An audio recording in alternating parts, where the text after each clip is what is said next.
find out.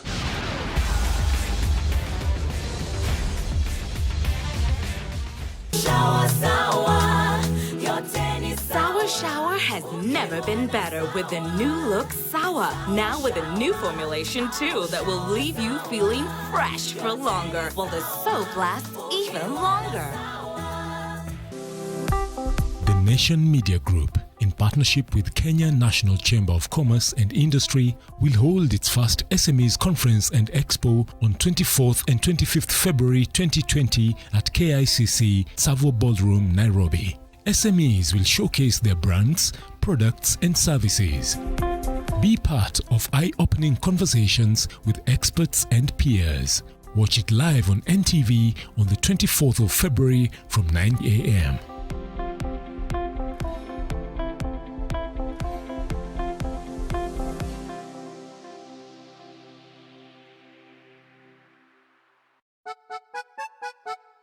Sonadol Extra imetengenezwa kwa njia spesheli kupambana haraka na maumivu ya kichwa, mwili na hata meno. Sonadol Extra, hakika maumivu yakizidi, pata ushauri wa daktari.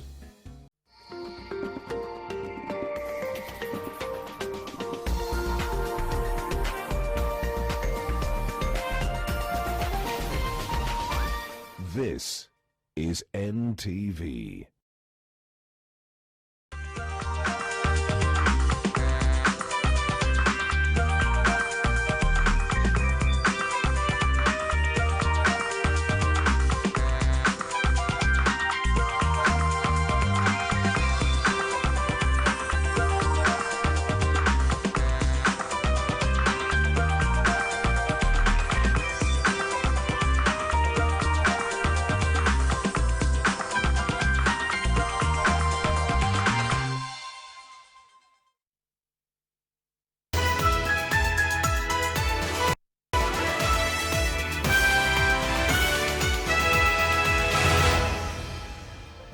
A very good afternoon to you. Thank you so much for joining us. You're watching NTV at 1.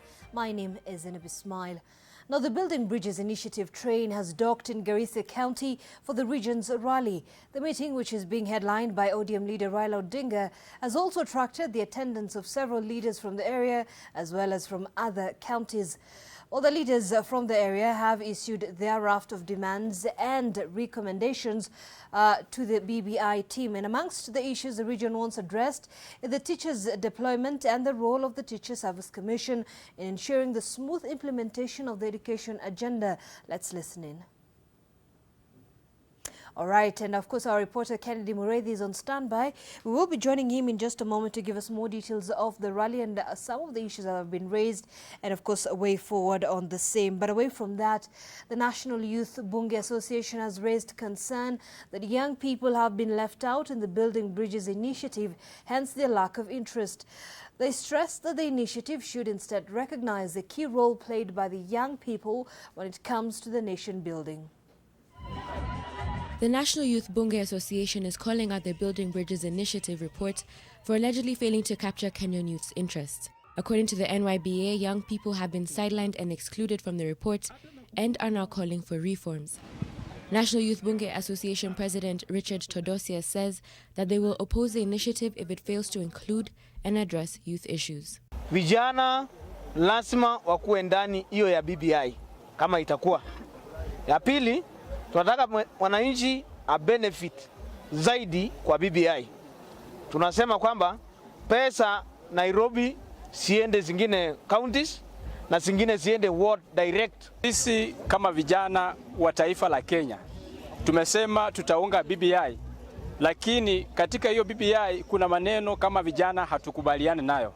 Swala la kwanza ni mambo ya kuform regional blocks. Hiyo sisi kama vijana tunapinga na hatutakubaliana nayo. Tunataka nafasi yetu. Wamama wameambiwa watapewa nafasi ya deputy governor. Nataka niulize wale ambao wanasimamia BBI ukiongozwa na wale ambao walikuwa gazetted na president. Do we have space as youths? If that is the case, we are going to support the BBI. If the case is not that we are not going to have a space, I'm very sure BBI is going nowhere. The president of the NYBA also called on youth to avoid being dragged into political fights. Hatuwezi kubali tena vijana wa Kenya wakuwe agents ya kudestroy nchi yao mzuri ambayo inaitwa Kenya. Anita Nkonge, NTV. Well, the National Drought Management Authority has launched the second phase of the Hunger Safety Net Cash Transfer Program in Lokichokio, that is Turkana West, where 39 million shillings will be distributed to beneficiaries.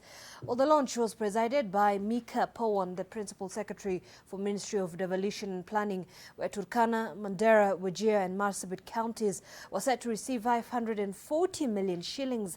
The authority says they will increase the enrollment of people from 29,000 households to 45,000 households to ensure that many vulnerable families can benefit from the program. While speaking in Turkana West, the CEO for the National Drought Management Authority said they preferred cash transfers because of it could save a lot of and serve several purposes, unlike relief food. We agreed or went to cash because cash has got very many advantages. One, the infrastructure is already there. It's very cheap to transfer the money. The confidentiality, because the money is in somebody's account or it's transferred into mobile phones. The flexibility. The household can use cash to buy food, to pay school fees, and to do other things. And the experience has also shown that when these people get cash, they use part of it for food, they use part of it for other things. They also invest. We will ensure that there will be efficiencies compared to the last time. It will be released promptly. Now, motorists and other road users have lamented over the poor state of the Njoro-Molo road. The residents of Molo town in Nakuru County say that numerous promises have been made by leaders that the road will be constructed, but nothing has been done and the roads remain in a dilapidated state. The 50-kilometer stretch is characterized by huge potholes and thinness of the road. Motorists are now complaining about the cost they have been forced to incur because of the poor state of the road. Residents say the abandoned road has led to many accidents that occur when drivers try to avoid potholes, and they now want the road to be rehabilitated. Tuko na shida sana ya pikipiki zetu. Unakuta hata gari, wakati mnakutana na gari barabarani haiwezi kukuondokea, na labda imepita upande wako, lakini hawezi kukuondokea. Inabidi wewe unaenda kando, na labda mahali unaendea kando unakuta bado sio mahali pasuri, na labda umebeba customer ama umebeba misigo, labda unapeleka sokoni. Sasa hii barabara imekuwa changamoto sana. Nawaomba watu wa NTSA, ninyi wenyewe lazima muwe pia mnavyoshawishi madereva barabarani, pia muwashawishi wenye kutengeza barabara. Hii ni kazi ya macho tu, si kazi inatakiwa uwe injinia wa barabara ndio uone imeharibika. Well, from Nakuru, squatters living on a controversial Utange 7-star land in Kisauni sub-county in Mombasa County are expressing fear for their lives after receiving numerous threats and harassment from people suspected to be land grabbers. They now want local police bosses to be transferred and action taken against perpetrators of illegal evictions and killings in the area. The squatters living on a 3-acre piece of land at 7-star area in Utange have accused local police officers of protecting the suspected brokers accused of being behind illegal evictions and demolitions of houses in the area. This current eviction was the 5th in the area according to the squatters. Kwa hakika jambo hili sisi kama squatters tunatoa mwito hasa kwa gavana wetu wa Mombasa kwa mara moja aweze kujitokeza atueleze kwa nini sisi tunateseka na yeye gavana amenyamaza kimya. Hivyo pia tunatoa wito kwa ile They blame the recent killings of one of their colleagues on a land broker they suspect to be colluding with local police boss to evict and demolish their houses. Lakini sisi hatusumbuani na watu, lakini wao ndo kutoka huko wakaja wakatuvunjia na hatujui wanatoa order kwa nani. Kwa sababu kama ni serikali, hiyo ndio sisi tunaenda kotini na tunapewa karatasi ya kuwa tukae tutulie. Kwa nini hao wanatuvunjia?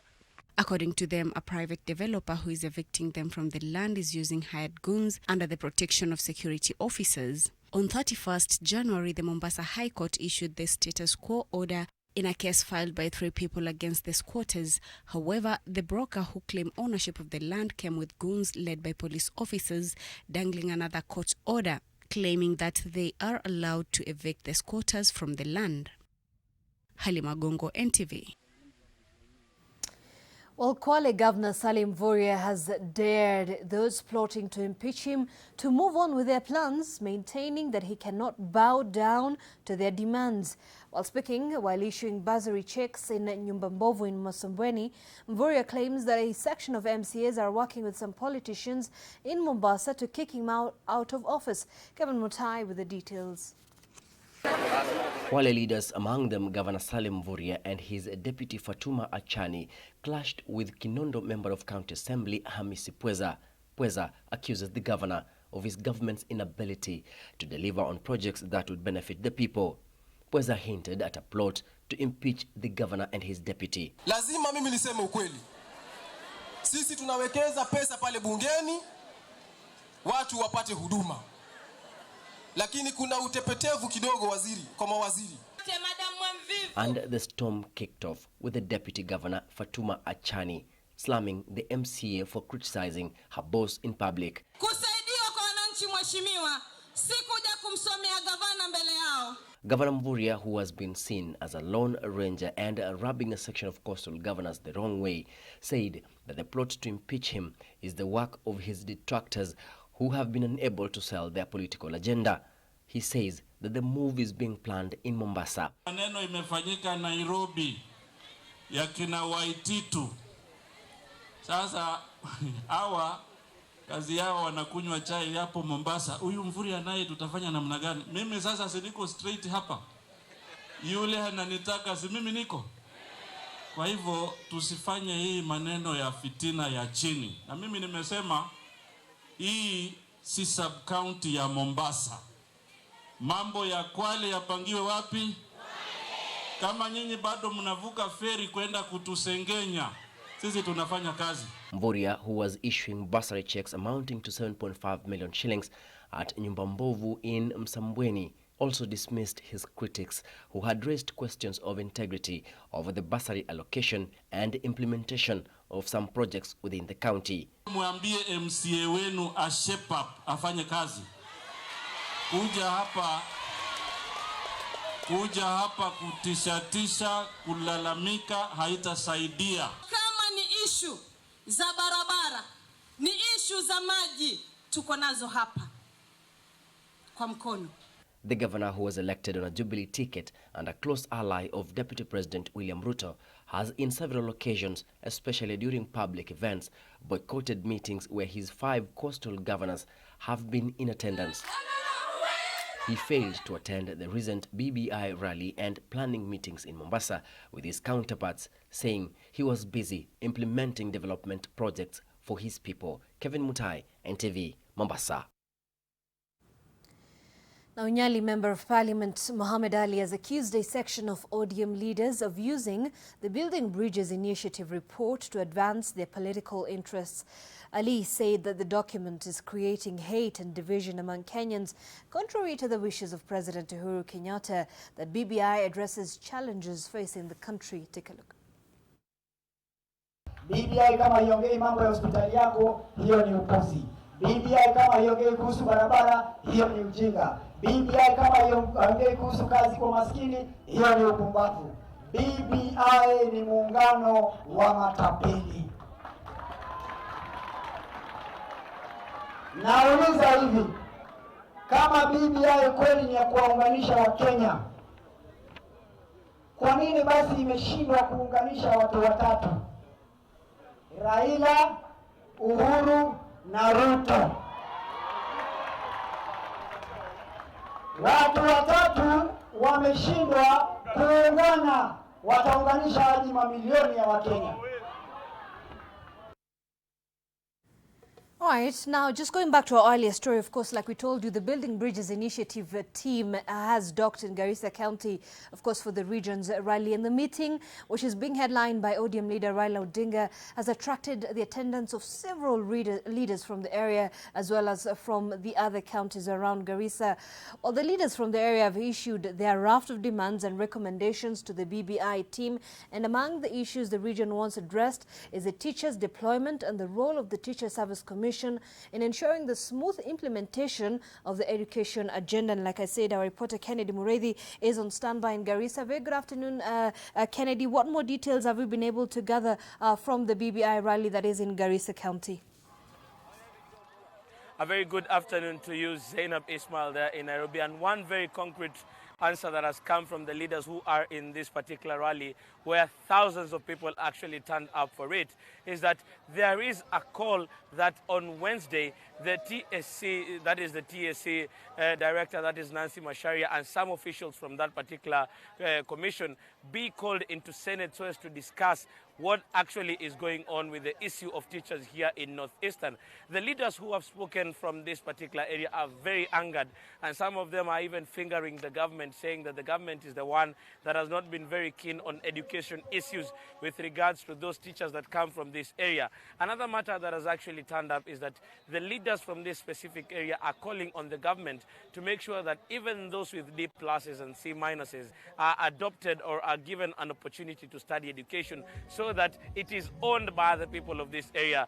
And if teachers from other parts of the country do not want to come and teach here, they want their own who are getting these small D pluses and C minuses to be taught so that they can come and give back to society. That issue has actually come out very predominantly, as most of them are even speaking very harshly, saying that it is time that the government came out very clean on this issue. But when he stood to speak, that is opposition leader Raila Odinga, and the key driver of these BBI rallies, was very quick to say that he has spoken with President Uhuru Kenyatta just before he came here, and he will speak with him again after this particular meeting just to give resolutions. And he says that next week we do expect that President Uhuru Kenyatta will be making a declaration with regards to the education system and the education status here in northeastern Kenya. And this BBI rally bringing together the counties of Garissa, Wajir, and also Marsabit, Garissa,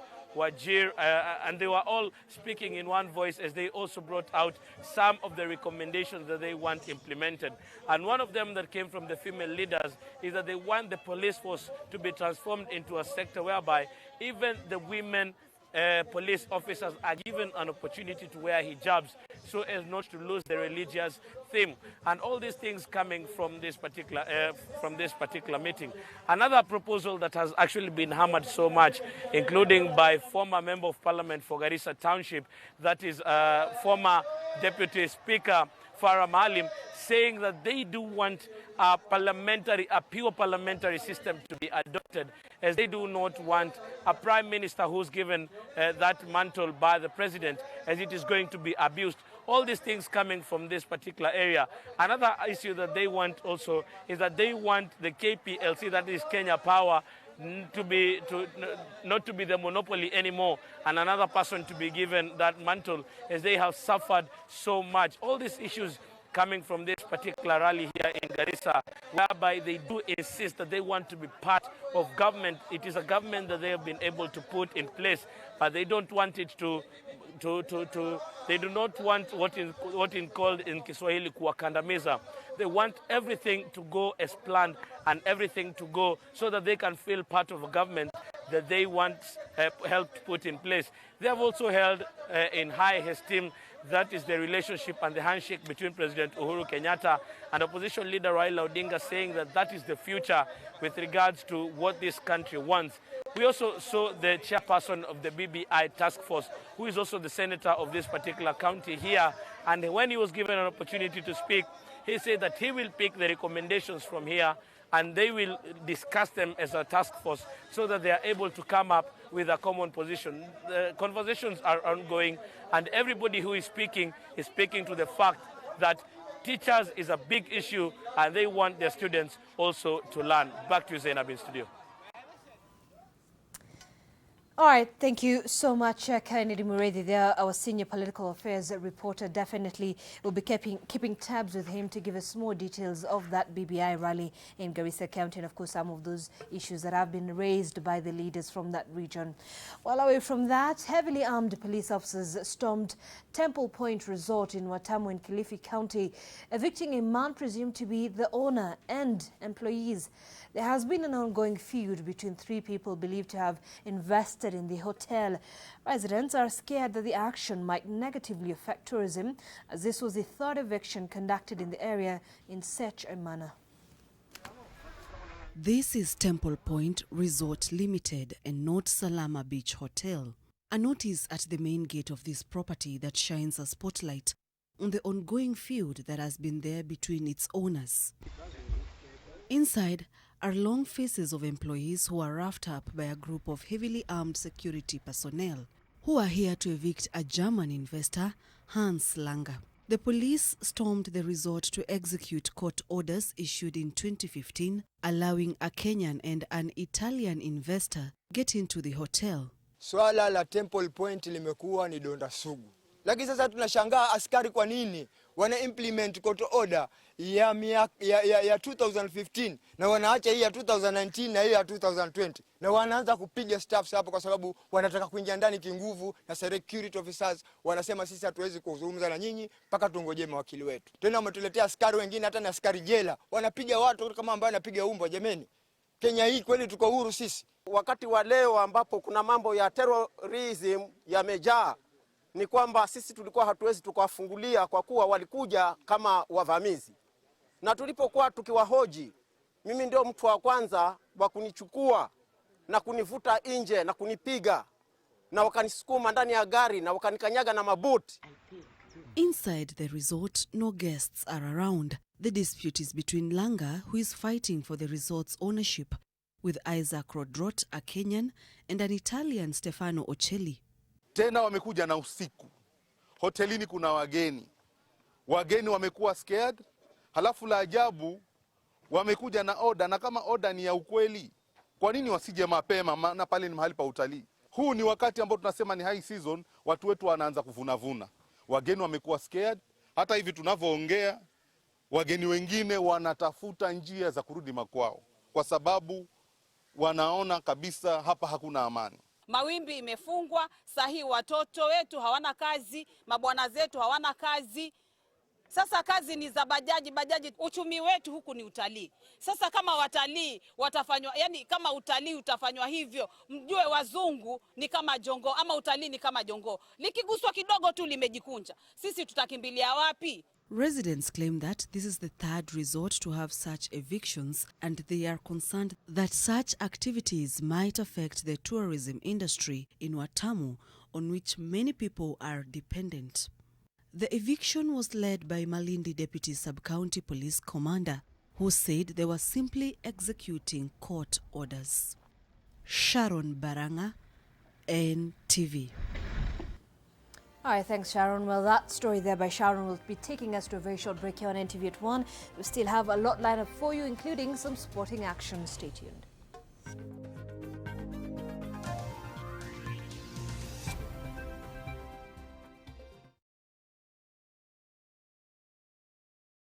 Inakwambia bibi kuna mdenge fulani bibi hapo na nywele refu yani. Kuna ngoko fulani bibi amemezali yake hadi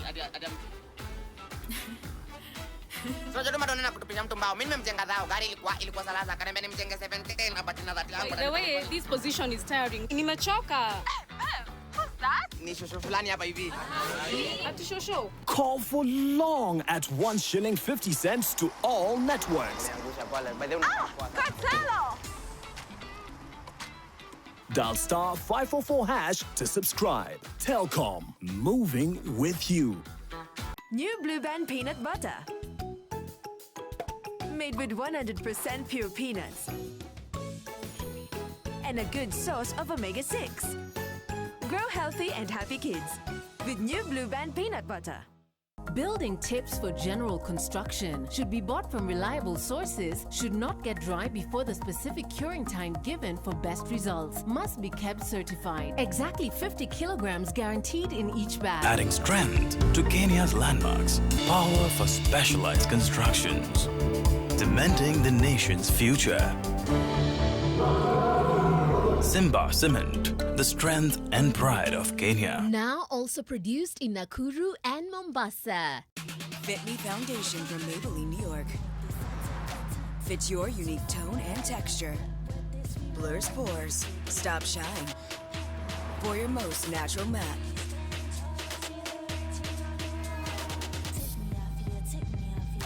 Fit Me Matte and Coreless, only from Maybelline, New York. Rashes again? Kiss Kids diapers. Kiss Kids, no rashes. Kiss Kids, no rashes. Bye-bye rashes. Buy diapers. Choose Kiss Kids. Living in a trap house. Una expect nani aklini uchafu iko hapa? You. Na kambocho wako? Yes. University policy is to suspend students with fallacious charges and unproven accusations? Unproven accusations? Your daughter tested positive for amphetamines, particularly meth.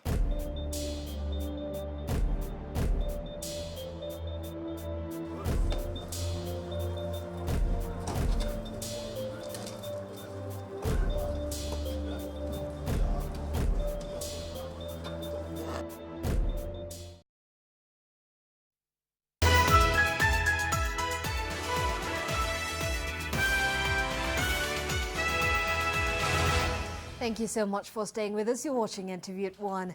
Now, musicians and artists from all over the world performed at Fort Jesus in Mombasa during a tattoo concert. Some of the performers included the Aga Khan Band, the Salvation Army Band, Italian Alberto Lazzari, among others. The idea of the concert was to raise funds for the needy in the society, especially bright students without school fees or child welfare homes. The event attracted a cross-section of Kenyans and businessmen from all over the country and abroad. The organizer, Pauline Mackenzie, said it is the proceeds of the tickets sales that will be channeled towards charity.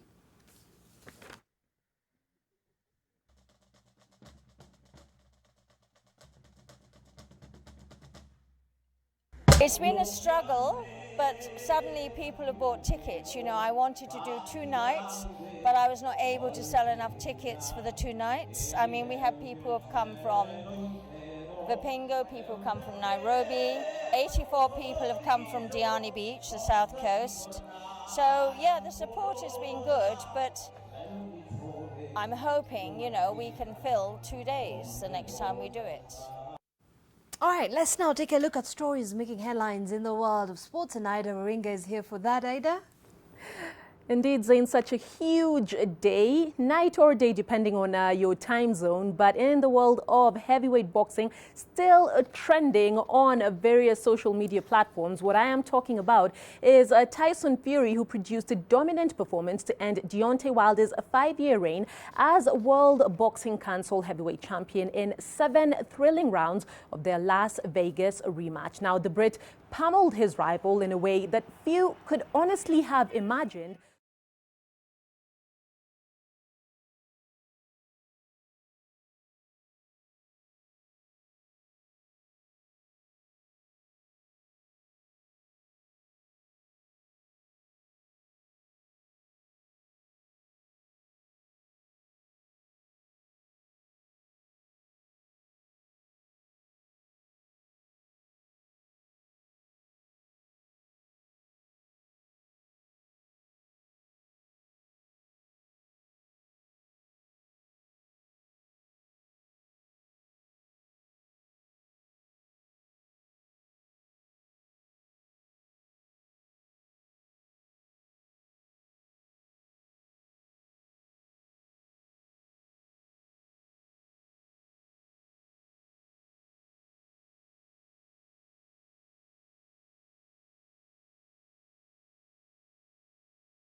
In front of second-placed Tusker, who have a game in hand. The Brewers, on the other hand, will be motivated to close the gap on the reigning champions when they welcome 13th-placed Wazito at the Ruaraka Stadium. In other games, 4th-placed Kakamega Homeboys will hope to bounce back to winning ways after a string of draws when they host 16th-placed Chemelil Sugar at Buhungu, as 6th-placed Lindsay Stars take on bottom-placed Kisumu All-Stars at Afraha.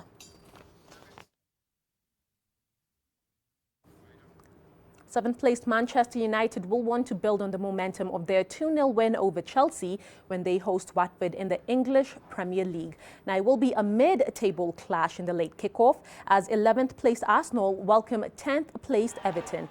Arsenal head coach Mikel Arteta has no fresh injury concerns ahead of the match, but it does remain to be seen if Mesut Ozil will return to the squad as he missed Thursday's Europa League victory in Olympiacos with his wife close to giving birth. Lucas Torreira, however, should be available following illness in the days of the game. Wolves host Norwich at 5 p.m. East African time.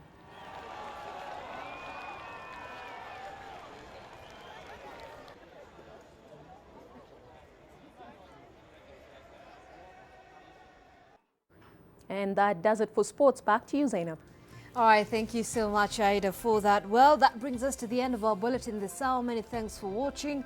But just to remind you that our county edition NTV on the road is still camped in Meru County. And of course, Olive Barrows, Edmund Nyabola, Kaltun Jama and Daniel Mule will be bringing you the latest from that county, as well as we'll be speaking to the governor of Meru County to understand a little bit more about some of the development and the issues facing the people of Meru County.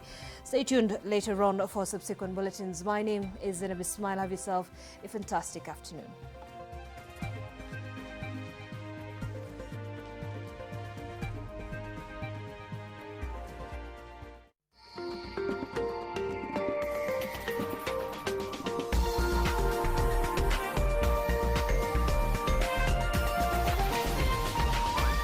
This is NTV.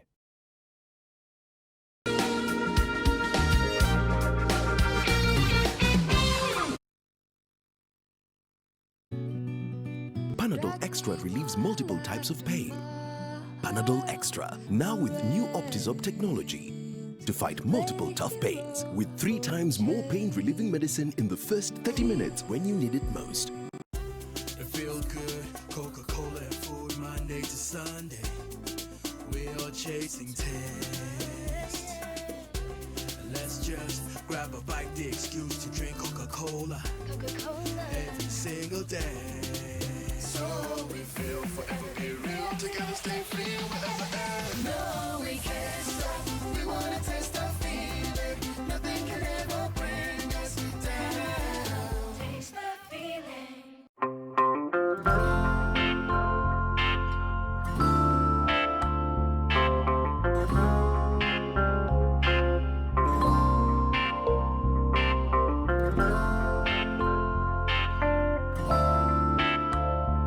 Molfix breathable surface developed with Airsoft technology is very soft and provides the best Molfix skincare. I found the best diaper for my baby's sensitive skin. All babies deserve a high-quality diaper.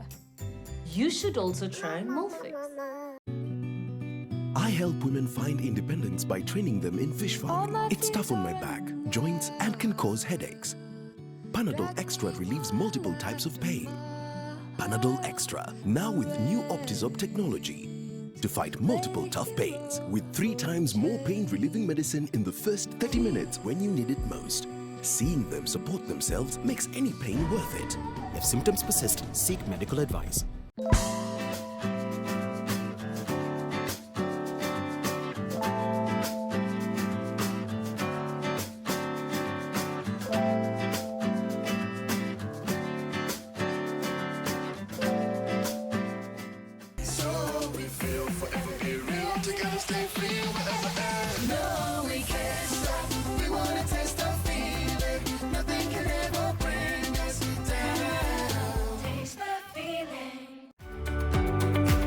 At some point, I got into serious negotiations and arguments with God. Are you punishing me? I couldn't cry before my wife, but there are many times I would wake up at 5 to prepare to go to work and cry in the sitting room. The caregiver tends to isolate themselves from hobbies. Compassion fatigue takes a long time to recover from. If you haven't really been through what I've been through, what gives you the moral authority to tell me or speak to me? If you were to walk into a hospital, for example, you have a stomach upset, you wouldn't want to ask, I want the doctor who's had a stomach upset lately so that they can treat me, no? Fair enough.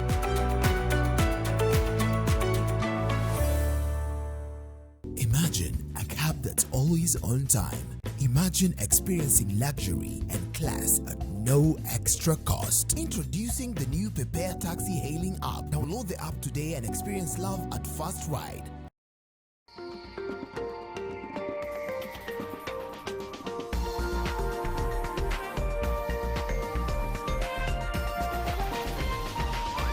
NTV, turning on your world.